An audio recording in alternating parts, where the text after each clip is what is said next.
If you've ever blasted synth beats from your boombox or burned CDs for your besties, this one's for you. As people get older, much like their music tastes, their health needs change. AG1 is the simple daily health drink designed to deliver over 75 essential daily nutrients and pre- and probiotics to support energy, digestion, and mood, so you can make the most out of every decade and dance break. Learn more at drinkag1.com.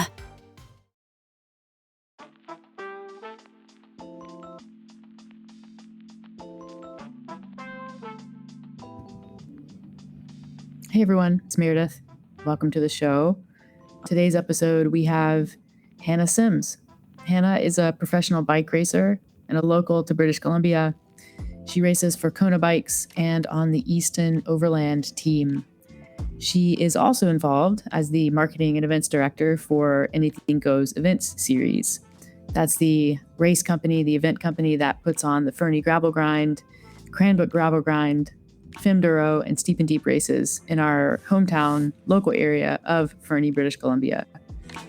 So today I'm going to talk to Hannah about how she got into bike racing, what that's like, both on the mountain bike side of things and the gravel side of things, and then how she balances racing and being so involved in putting on races. We spent a little time talking about what makes the Fernie Gravel Grind so special, because it is such a cool event. And we spent a bit of time talking about where she thinks gravel biking is going, considering that it's getting so huge and so popular, and there are so many people doing it. Speaking of gravel biking, if you're listening to this on Wednesday when it comes out, we're at Unbound. We are officially in Kansas. We're going to be in Emporia, so you can find us here all week. We'll be doing a shakeout ride tomorrow on Thursday, doing an event with Velocio on Friday, and of course, riding a couple 100 miles on Saturday. So you can find all that information on social media. Check there, follow along. If you're following from afar, it's going to be really, really fun. With that said, here's my chat with Hannah.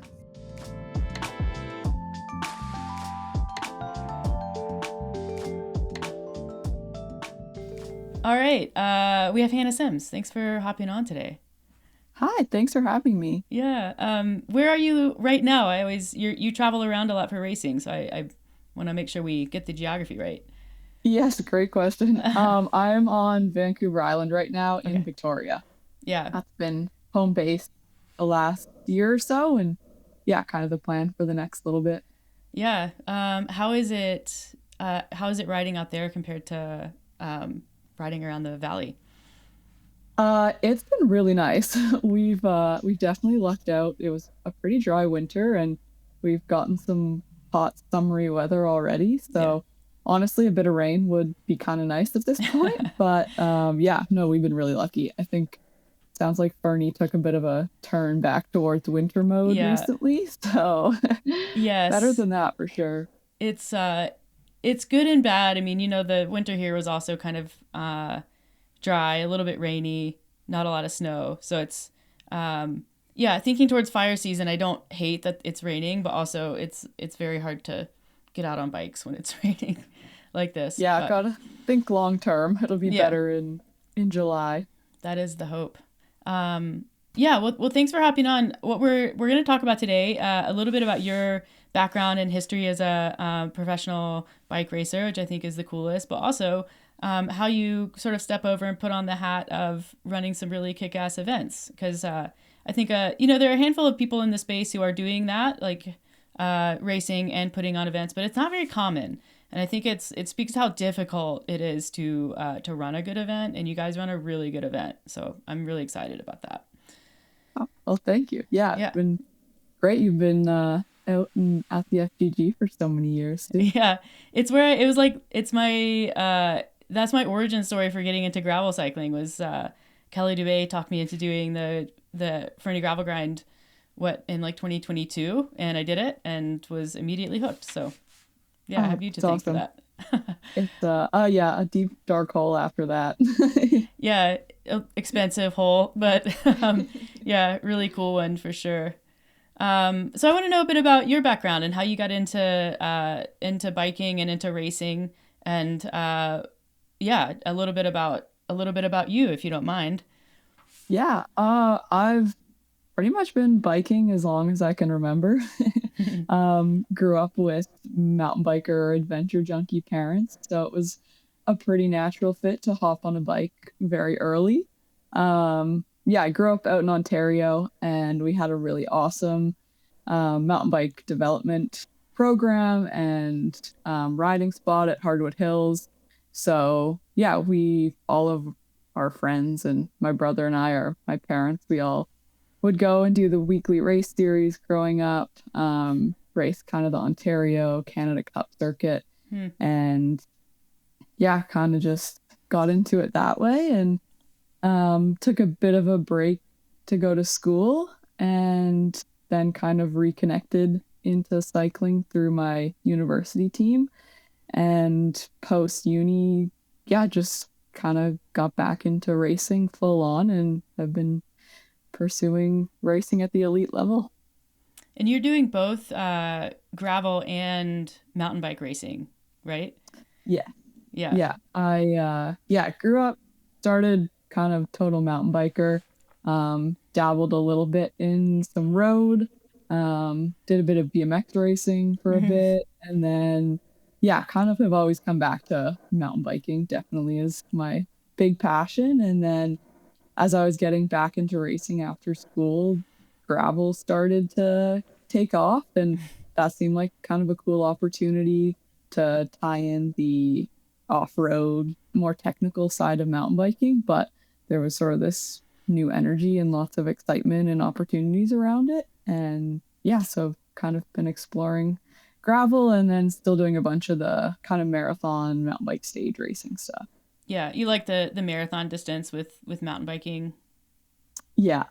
I think I love the marathon and stage races, and then also part of what gravel is kind of draws me in is you just get to see so much more of a place, and it just takes you to some really cool spots. Yeah. What's the most unique race that you've done? Because you did the one down in South Africa last year. Yeah, I think that's got to be high on the list for sure. Last year I actually entered an Instagram contest and won an entry to Cape Epic. So I got to go down and do that with my dad, which was really awesome. Definitely have ridden with him a ton. He's been my coach. We trained together all the time. So that was sort of a dream of ours, which was pretty cool to have come together. And that's one, like if you can win an entry, that's like a huge, huge prize. Oh yeah. I mean, I think the entry is normally like $8,000, and then you probably pay another $8,000 in travel. So it's still expensive to just get yourselves there. But yeah, getting that entry, definitely we're like, this is as cheap as this is ever going to be. So we've got to do it. And that one is, so that's like multi-day. How many days is Cape Epic? That one was 8 days. Yeah, a prologue and then 7 full stages. But yeah, it was so cool. It's also from my event organizer hat, just seeing the operation and production that event was pretty cool. South Africa was amazing. Super cool riding. It was definitely, if you can do it, experience I'd recommend for sure. Because they're like picking up and moving camp, right? Is that like daily or after a couple of days? I think we had 3 different home bases. I think they just have multiple sets of all the equipment. So when you're racing in one spot, they're already set up in the next spot. So yeah, it's crazy. Huge operation. Yeah. And you're preparing for a race coming up. Is it this weekend? Saturday is BC Bike Race. Cool. So this one's super fun. I absolutely love the style of riding out here. It's all on the island this year. Just super fun. 7 days. Really excited. Yeah, we have a lot of people who are maybe not necessarily preparing for stage races, although a few people are. I think one person is actually going to be at BC Bike Race, but I think it would be interesting to hear how you prepare for events generally, and maybe something specific to a stage race. But like, what do you give attention to that may not be immediately obvious for people to think about? Yeah, I think definitely a couple different aspects. Obviously, there's the training piece, which kind of as I'm getting closer to events, just trying to make that more specific to the event. So BC Bike Race, just really looking at like what are each of those stages going to be like, and trying to mimic that in training. So maybe it's knowing that a lot of the races start with a long sustained road climb and then you're into single track. So just trying to copy that as best I can in training. And then also something I've been working on is trying to actually structure my race season towards, say, my peak race. So this year it was really awesome. I had BC Bike Race on the calendar, and a couple weeks ago did the Haulback in Squamish, which was just a 1 day kind of XD marathon race, but it was really similar to what a BC Bike Race stage will look like and feel like. Yeah. So trying to, yeah, pick those lead up races to maybe help support that A race and what that's going to feel like. Yeah. Would you say, is this your A race for the season? This would be one of them. Gravel Nationals is also really close. It's 2 weeks after BC Bike Race. Yeah. So that's another big one, but we'll see how, take the BCBR fitness and try to just rest and Yeah. feel good again for Gravel Nationals. And that's Ghost of Gravel again this year, right? No, it shifted. It's actually out here on the island in Oh, cool. Duncan as well. Yeah, even better. Yeah. That's awesome. Yeah. How do you yeah. deal with I mean, especially like a 7-day stage race? There's so many little like milestones in there, and also like so many things can happen in that period of time. So how do you manage like planning and preparing, but also sort of staying present in the race and in the moment so that you can navigate those things? For sure. It's I think stage racing, so much of it is just about being consistent and making the fewest mistakes. Like in 7 days, something's gonna happen, you're gonna have something to deal with. But I think being able to just reset and yeah, like you said, being present, I know there was a few moments in Cape Epic where every single day was a massive accomplishment and you're like 100K 2,000 meters of climbing. And I remember having a couple moments where my dad and I you get looking ahead and you're like, oh my God, how are we going to be able to do this? But you really just have to break it down and take it 1 day at a time. And just, even if it's not a stage race, but maybe it's just a 1 day, just trying to really chunk it up in your mind and break it down into manageable, smaller pieces and smaller steps, and just focus on one thing at a time. Yeah. I think is really important. Yeah. I used to do a different sport, but it reminds me, like when you're in multi-day competitions, you obviously want to let your bad moments and events be fleeting, but you almost want to do the same thing for really good events and really good days. Because you can get stuck in that mindset, which also becomes kind of distracting and takes you out of the present. So I used to call it like a goldfish mentality. You just have a really short memory for everything, and you tend to perform well when you can just let go of all of it and try to be where your feet are. So totally, yeah, I fully agree. It's great to take a minute and celebrate the wins in there, but then yeah, you still got to keep your head down, and just because that day went really well doesn't guarantee the next day. So yeah, celebrate and then kind of refocus, and there's more work to do. Yeah, for sure.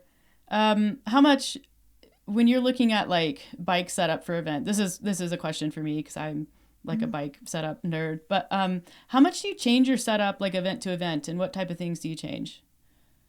Not a crazy amount. I think, yeah, kind of bike fit and everything. Usually I get dialed in for the season. Probably the biggest thing is switching around tires based on the event.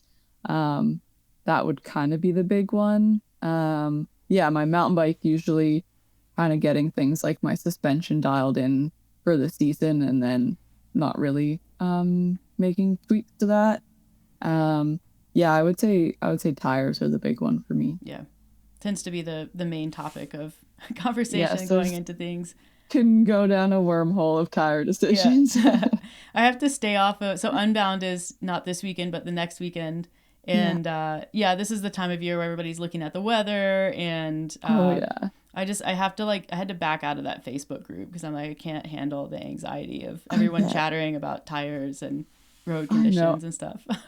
I think there's a certain point you just got to decide what you're comfortable on and what you've been riding.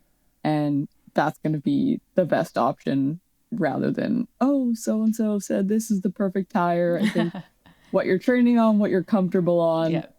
There's so many good tires that are going to get the job done out there. And people are going to be on such a huge range too. So gauging your skill level. And also, I think another thing I've heard and kind of think about too is choosing it kind of maybe based on your weakness.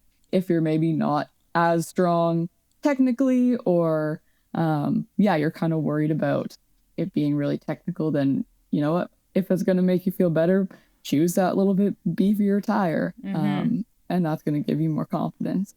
And confidence goes to speed, and then that's the conversation of what is the fastest setup on a rolling resistance test is only the fastest setup on a rolling resistance test, because if you get out there and you're riding it really cautiously and gingerly, that's going to be really slow. Whereas if you just put on a bigger tread and ride it a bit faster, that's going to be faster. So there's a lot of things that go into performance on a bike, but this. And not everybody has the option to change crazy amounts of gear. Like the pros that are doing so many of these tests, they have endless supply, which most people aren't drawing from the entire tire lineup. You're probably running something for the season, and at the end of the day, I think it's whatever makes you feel good and you've been training on. I guess I want to move into talking about the race organizing and eventually balancing racing and race organizing. But I want to maybe first hear about the origin story of the Fernie Gravel Grind and Anything Goes event series, when that started up for you. For sure. And I just want to hear about that. Cool. So it was started by Carter Nuestig, who's Fernie born and raised. He was originally starting it. It was in 2020. Was going to be a fundraiser for the trails, planned kind of as a Grand Fondo style ride. It was very early as gravel was just starting to kick off. So Fernie wasn't really on the map as a gravel destination. He sort of had this planned as a fundraiser, and then COVID hit. So it didn't get to happen. So instead he pivoted to kind of a DIY version. So people could pay an entry fee, and then he would send them an email with a link to a bunch of his favorite gravel routes in Fernie that all ranged kind of 15K shakeout ride to 250 kilometer bike packing route. It kind of was a fundraiser for the FDA. People really enjoyed it still. And then after COVID, once they were able to move into in-person events again, hosted the first edition, which was capped at, I think we were in that phase where you could only have 100 people to a gathering. So it was a pretty small first event. I think they had way more. I think they had maybe 200 registrants, and then had that regulation, so they had to cut it down to the first 100. It was a really great first year. And then as COVID let up, decided to run it again. And since then, it's just really naturally grown into now it's in its 6th year, and we've had around 500 or just over the last 3 years, which is pretty crazy. Yeah, it's very. So I got involved. This will be my 3rd year that I've been involved, and I've kind of come on board starting in a marketing role, and then have sort of gradually taken on a bit more on the organizing side as well, helping with the registration side of things. Yeah. It's one of those events, and we'll talk about the other ages events too, but there's something about these grassroots events that it's very hard to mimic and to imitate. And like when a gravel event or a bike event or any kind of event comes down from a corporate level and it's just sort of this like big machined kind of thing, it lacks that like, well, who are the people and who is this for? It just feels like sort of, drag and drop sort of fit the gravel mold. And there's just something about the Fernie Gravel Grind specifically that has this sort of like special sauce to it that makes it like a really, really unique event. I don't know if it's like the course is challenging, there's lots of women, but I was wondering what your assessment of that special sauce is and what you think makes Fernie Gravel Grind so special. Yeah, I think there's kind of like you said, there's sort of a couple factors that play into it, and I think kind of ticks a bunch of different boxes that, I mean, I think because it started in such a small community focused way, and kind of the original motto that they had for the FGG was that the spirit of gravel is anything goes. The spirit of gravel is inclusivity. And Carter will say this was before the spirit of gravel became trendy. Yeah. But yeah, I think that was sort of this original mindset that there's sort of a spot for everyone and you can make gravel racing whatever you want to make it. And I think we've really, even though it's grown to 500 plus people, just really trying to keep that mentality and keep that focus and energy in sort of everything we're doing as we're making decisions has been really important. And then I think, we are also riders and racers behind the event and local riders and racers that are involved. So I think that has been, brings just sort of an extra little community feel and lets us keep that mindset as we keep growing. Yeah. And Fernie is just special in its own sense. Yeah, Fernie has a special thing about it. The thing that I noticed right away, and this is partially because I do travel. I notice it more that I'm traveling around to other events, but there are so many women that do the Fernie Gravel Grind. Like, I don't know what the percent is of the overall field, but I feel like it has to be near 50 because it's, yeah. Yeah, actually, in the first year when it was capped to 100, they set that they wanted it to be 50-50, equal men and women. And so, yeah, in the first year, we hit that 50-50. And since then, we've tried to keep close to that stat. And we've been around 40% women every year. And still this year so far, we're, I think, about 41% female riders, which I don't know if there's an industry stat, but just from all my experience, like I think it's closer to 15-20 usually at a race. So yeah, it's been really cool to see. Yeah, I think Unbound sits around 15, and then if you narrow that down to the 100 and 200, it drifts a little closer to 10 for the big distances. So I think 15 is definitely sort of standard. So 40 is incredible. Yeah, it's been pretty cool that as the event's grown, we've been able to keep that. And I think, we've kind of added in the women's ride and just really helped promote the female side of racing and creating a comfortable space. And it's really awesome. What is it that you, so speaking of the women's ride, like what is it about those types of events and activations that you think is important for like women in the cycling community? I think racing can maybe seem intimidating at first. So I think having something that's just a casual, come out, it's social, it's fun, there's no pressure experience that maybe gets people out that would have been intimidated by signing up for a race. And then I think once you get there and you talk to other people that are riding and racing, it's like, oh, okay, this actually isn't that scary. And then maybe helps take that next step of, oh, you know what, I could do this and I could try this race. And then having a range of distances within the race. So we have the 3 distances that the shortest one is a 35K. Still challenging being Fernie with lots of steep climbing, but just having those progressive steps so it's not this crazy first leap into to racing. And then, yeah, I think more of those community events help then get more females to the start line. Yeah, I've talked to Christy Moan about this, who was the race director for Unbound for a really long time, because she's done many iterations of like women's initiatives, and she said the stats for women in Unbound, at least, if you compare to men, like men are more likely to, on their first sign up for the 100 or 200, whereas almost all of the women who end up in the 200 have raced like the 50 before. Like they do one of the shorter distances before they jump into the full distance, which I kind of, I think speaks to some of the innate beliefs that women sometimes have about themselves. Definitely more responsibility at home.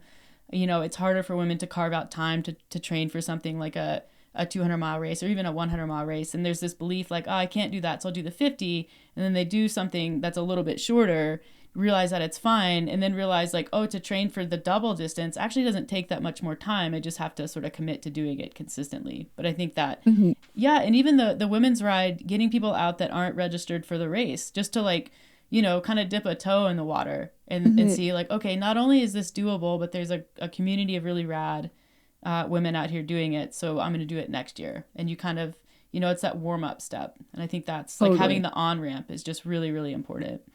Yeah, exactly. Yeah. And I think it'll be cool. I think, so what we're doing this year with the women's ride is a little bit different than last year, and making it a bit more of a like standalone, different, not necessarily like a route preview, but more of like an event, and go ride something a little bit different. So I think that will be, super cool. Yeah, it'll be really fun. Got a good little shakeout route. We've got U Tactic with Meredith's going to be out there. Live Cycling's supporting the ride as well. So we're going to have some of the Live team. Such an awesome group of local ladies that are helping lead and guide the ride. So I think it should be really fun. Yeah, I have Alex on board for whatever. She's just like, I just can't fix bikes. She's like, that's the only stipulation. Just don't make me do mechanicals. She's like, I can drive a truck and put someone's bike in the truck. That's it. So perfect. We've got the rescue vehicle. Yeah, exactly. So yeah, I mean, within Aegis, that's Anything Goes event series, which is the umbrella under which Fernie Gravel Grind sits. There's some other races too. So I think Cranbrook Gravel Grind is kind of the other big gravel event. But let's talk about that one. Let's talk about your Steep and Deep, the new one, Fimduro this year. What are all of those kind of fit for you? Yeah, we have a big year. So Fernie was the original, and then a couple years later, Cranbrook Gravel Grind was introduced, just sort of an hour away from Fernie. But Cranbrook is such a hidden gem for riding and gravel especially. So that is a race course. Carter and I say it all the time. We're like, I wish I got to race this one. It's just so unique. It really hits on just every style of gravel. And I feel like it's somewhere people would not go or find if you hadn't heard of it. So Cranbrook is really awesome. It's September 5th this year. So that kind of comes up pretty quick after Fernie for us. And then last year we switched or sort of expanded into some mountain biking events as well, adding Steep and Deep XC. Also in Fernie, as both big mountain bikers as Carter and myself, it was only natural to introduce some mountain bike racing to the Anything Goes event series. So Steep and Deep is kind of takes on a bit of an enduro format crossed with XC marathon racing. So it's about a 30K course, and then within it there's 4 time segments. But unlike enduro, those time segments could have you doing some climbing as well as descending. But in general, you're doing more descending on the time segment than climbing. That one kicked off last year in its first year, and then we'll be back again this year. We're going to be based in the provincial park, just out of the Elk Valley Nordic Center, and that's September 26th. Yeah. And our newest addition this year is Fernie Femduro, which is a brand new women's enduro, which I think is long overdue to come to Fernie. I love that. And yeah, so that's going to be on the Sunday after Steep and Deep, also out of the provincial park. So we've got a really awesome team of local ladies, Robin Anderson and Nicole Foster and Mel with the FTA have been, yeah, we're kind of part of a driving force of, oh, why doesn't Fernie have a women's enduro? So yeah, we're excited to team up with the FTA and bring that one to life. Yeah, that one's gonna be really cool. I'm pushing Alex to do that one. I'll probably do Steep and Deep this year. And I love the move into the provincial park. I think that's gonna be super nice. Because it was at the ski hill last year, right? The Alpine Resort? Yeah, it was at the ski hill. Yeah, this year we're gonna go into the provincial park, which is just such a good gateway for the best riding in Fernie. So yeah, we're pretty excited. That's super cool. And is that, so do you see, like, when you sort of back up and look at the whole chessboard of ages, do you kind of see it in, like, eventually being kind of an even split between gravel events and mountain events? Do you want to add any more events? Like, what are we doing here? Great question. Yeah. I would say, based on our time limits with racing and training ourselves, we are partner both pretty at capacity with 4 events. So I don't think we have any plans right now to add more to the event series. So yeah, I think we have a nice balance right now with the gravel mountain biking split. Yeah, it'll be really great to see how Femduro goes and sort of that weekend as a whole, putting it all together into one sort of mountain bike festival weekend and sort of see what direction and shape that takes going forward. But yeah, I think right now we're pretty happy with how the series is going. And yeah, I think we just try to go from our experience and listen to what our riders are saying and looking for in events, and just try to keep growing based on that. And yeah, not get too caught up in too many of the trends or what big events are doing, and just try to stay true to kind of our vision and what we're seeing and where we want to take it. Yeah.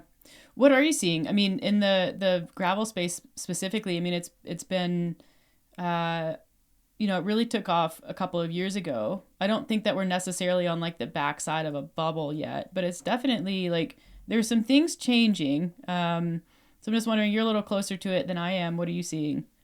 Yeah, it is interesting. It does seem to be starting to take a little shift to maybe becoming, I guess, more professionalized.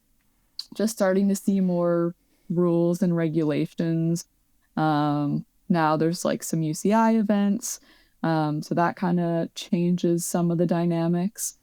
Yeah, it'll be interesting to see what happens. Definitely I've seen lots that, from a safety standpoint, especially for riders, definitely it is important to sort of maybe have a bit more of that professionalized feel and traffic control and things like that. Yeah, I can see both sides. It is cool because sort of more of an audience and more eyes and investment definitely creates more opportunities. But yeah, it'll be hard to see if some of the events kind of lose that sort of original grassroots feel. Yeah, it's interesting, coming from a sport that was really similar to gravel. Like, it was very grassroots, very homegrown. I'm talking about CrossFit, and it followed the same kind of trajectory. Like, it got really popular. There was more and more money started to enter it. As more money started to enter it, the professional athletes obviously could train in a more professional way and in dedicated spaces. And it just sort of, like, created this gap between, the community that always sort of, like, fueled it and the sporting side of it.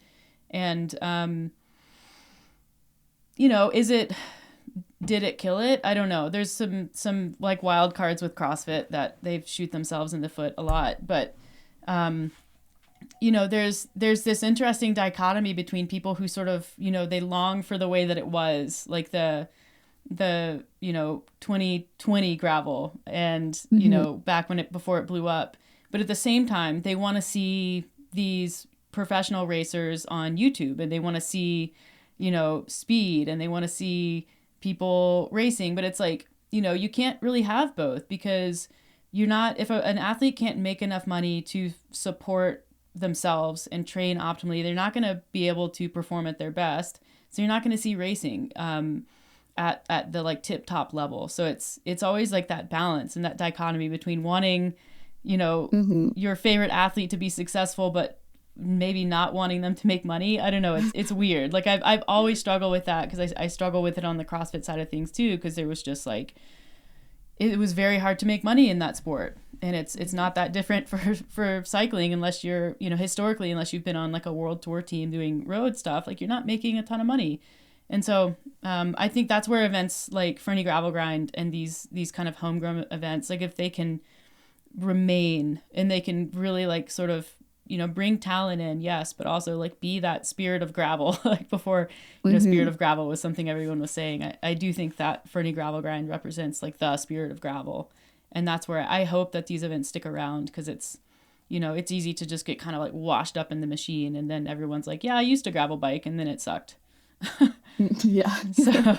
Totally. Yeah, I think there's kind of a balance of, sort of managing those expectations and like, like you said, like I want this and to see the coverage and whatever, but you're like, okay, well that also costs a lot of money, and there's a lot to put that on.